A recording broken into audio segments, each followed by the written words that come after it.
kasus kedua, yang mana coachnya itu Nira Nawastiti, saya sendiri, dan coachnya itu Pak Fahru. Kasus kedua itu yaitu rekan saya baru saja bercerita jika dia baru saja mengajak rekan sejawat untuk terlibat langsung dalam pelaksanaan kegiatan pojok baca. Namun tanggapan mereka masih kurang antusias karena mereka beranggapan jika melaksanakan kegiatan pojok baca maka akan menambah kegiatan di jam pelajaran, sementara beban mengajar mereka sudah banyak.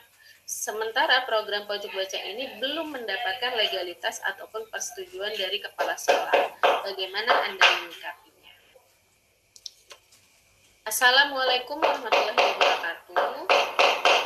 Waalaikumsalam warahmatullahi wabarakatuh. Kemarin Bapak bilang ada hal yang ingin didiskusikan dengan saya ya? Iya Bu, ada yang mau saya ceritakan sih sama Ibu. Iya Pak, kebetulan siswa sudah pulang nih. Berarti kita bisa ngobrol sekarang. Bapak nggak sibuk kan? Iya Bu, kebetulan kan pekerjaan saya juga sudah selesai. Terima kasih ya sudah menyediakan waktunya.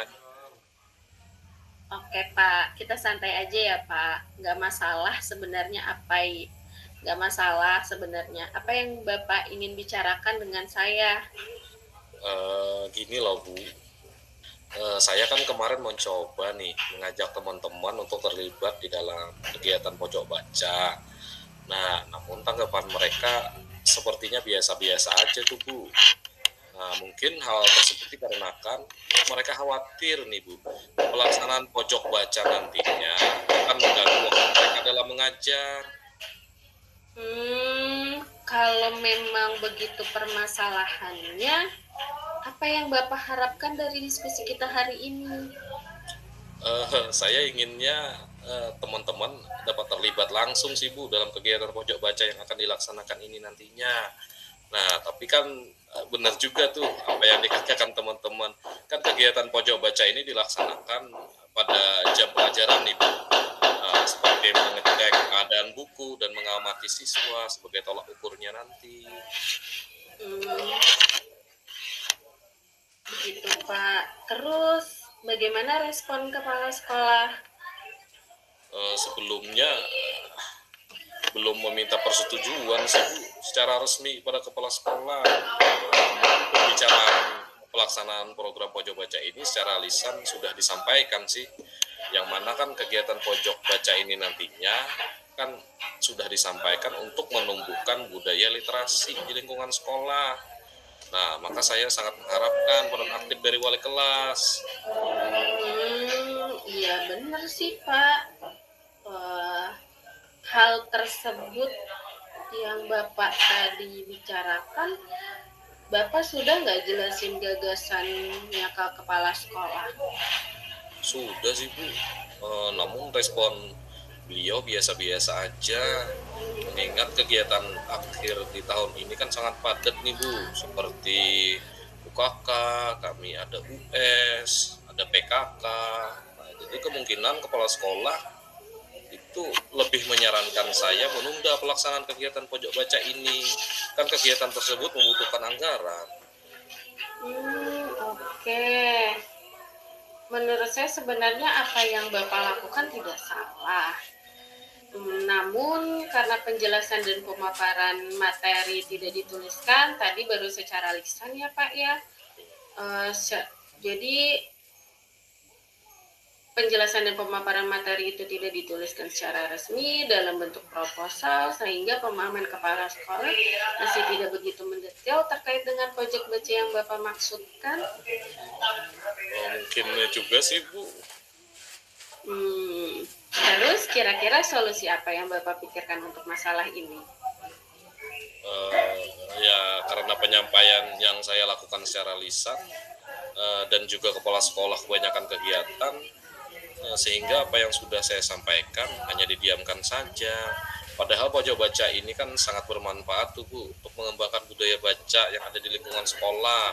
Selain itu program ini juga nantinya bisa untuk mengidentifikasi kebutuhan belajar murid dan mengelola program sekolah yang berdampak pada murid, sehingga guru-guru yang ada di sekitar kan juga terbantu. Benar juga sih Pak, sepertinya Bapak harus membuat laporan dalam bentuk proposal kegiatan yang merincikan secara detail rencana, tujuan, alokasi biaya, hasil yang ingin didapatkan dalam program pojok baca yang akan dilaksanakan, sehingga kepala sekolah tidak salah paham dengan penyampaian secara lisan yang sudah Bapak sampaikan. Maksud saya juga begitu, Bu. Pikirkanlah hal itu juga sih. Nah, apa Bapak punya gambaran solusi lain sekiranya proposal tersebut tidak disetujui? Tapi gimana ya, Bu, kalau tidak disetujui? Kan berat juga sih, Bu.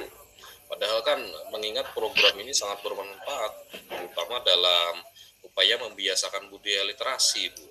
Dan sangat bermanfaat juga dalam mengidentifikasi kebutuhan belajar murid dan mengelola program sekolah yang berdampak pada murid. Kan ini nantinya imbasnya kan pada semua guru-guru juga. Nah, itu Pak. Berarti memang ya itu maksud saya Pak, Bapak harus menyiapkan solusi alternatif sekiranya proposal Bapak tidak setujui, maka Bapak harus menyiapkan cara lain sebagai dorongan untuk legalitas program pojok baca ini. Iya sih Bu, tapi saya akan tetap sih pada rencana yang pertama, yaitu kan kita buat proposal kegiatan dulu untuk merincikan secara detail Bu, rencananya kan seperti apa nantinya, kemudian tujuan pojok bacanya ini kemana, alokasi biayanya berapa, dan hasil yang ingin didapatkan dalam program pojok baca yang akan dilaksanakan ini nantinya.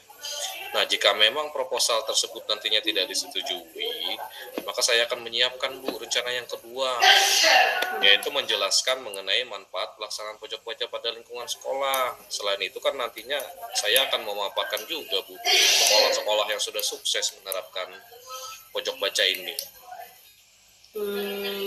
Tepat sekali sih Pak, sebab menurut saya alasan pelaksanaan program pojok baca tersebut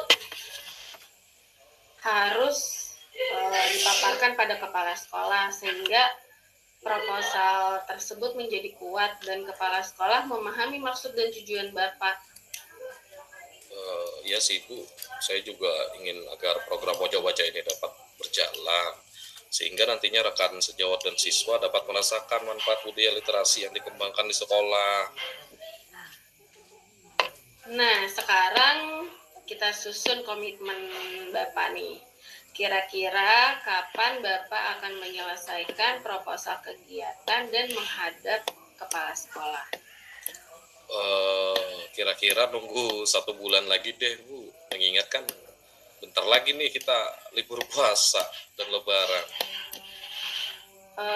Menurut Bapak 1 bulan itu terlalu lama atau tidak?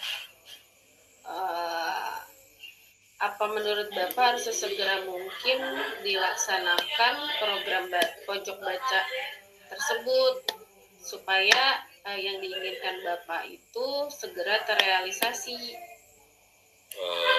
Ya sih Bu, kalau kurun waktu 1 bulan kan ya memang agak lama, apalagi kan udah pasti setelah libur bulan Ramadan kan ada tambahan lagi liburnya. Berarti baiknya mulai hari ini saja ya Bu ya, menggarap proposal tersebut. Nah, jadi kan sehingga 3 atau 4 hari ke depan proposal yang sudah saya buat itu dapat saya bawa dan menghadap ke kepala sekolah. Sebaiknya sebelum bulan puasa sih Bu, dan lebaran, ya kan Bu? Mungkin sebaiknya seperti itu Pak.